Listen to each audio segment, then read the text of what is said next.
સુરતના માન દરવાજા ટેનામેન્ટના રહીશો માટે ખૂબ જ સારા સમાચાર સુરત મહાનગરપાલિકાથી મળી રહ્યા છે।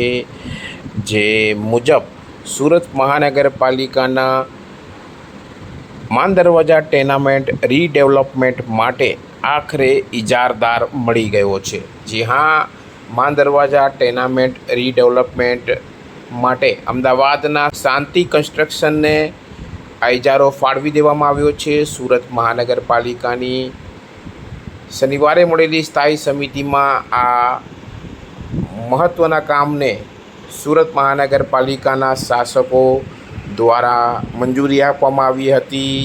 સ્થાયી સમિતિ અધ્યક્ષ રાજન પટેલની અધ્યક્ષતામાં મળેલી સ્થાયી સમિતિમાં આ બેઠકમાં નિર્ણય લેવાયો છે। માન દરવાજા ટેનામેન્ટના સતત 5 વર્ષથી રીડેવલપમેન્ટ માટે કરવામાં આવેલા પ્રયાસો બાદ આખરે અમદાવાદની શાંતિ કન્સ્ટ્રક્શન નામની ઇજારદારને આ કોન્ટ્રાક્ટ આપી દેવાયો છે। ઉલ્લેખનીય છે કે આ અગાઉ નેગેટિવ પ્રીમિયમની રકમ ઓછી દર્શાવી હોવા સહિતની બાબતોમાં પાલિકાની તિજોરીને 214 કરોડ રૂપિયાનો ફાયદો પણ સ્થાયી સમિતિ અધ્યક્ષ રાજેન પટેલની સૂઝબૂછથી થયો છે।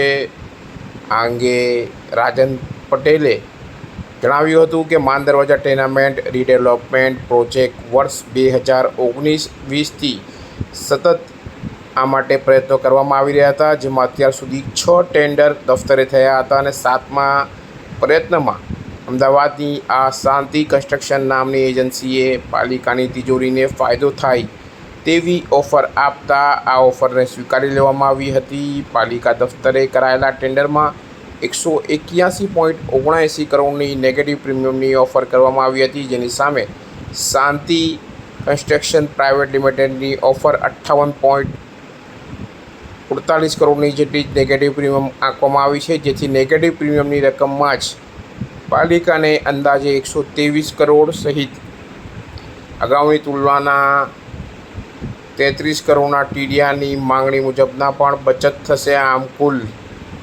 એફએસઆઈ પેટે 37 કરોડની આવક મળશે। 214 કરોડની બચત આ પ્રોજેક્ટમાં સુરત મહાનગરપાલિકાને થઈ છે તેવી ઇજારદારને આ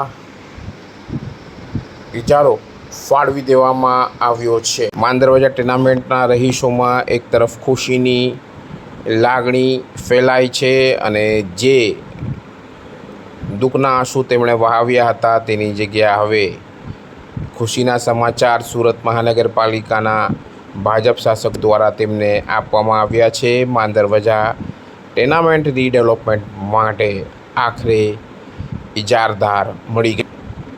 કેમેરામેન સાબિર અલી સૈયદ સાથે કાદિર શેખ, કર્તવ્ય ગુજરાત ન્યૂઝ, સુરત।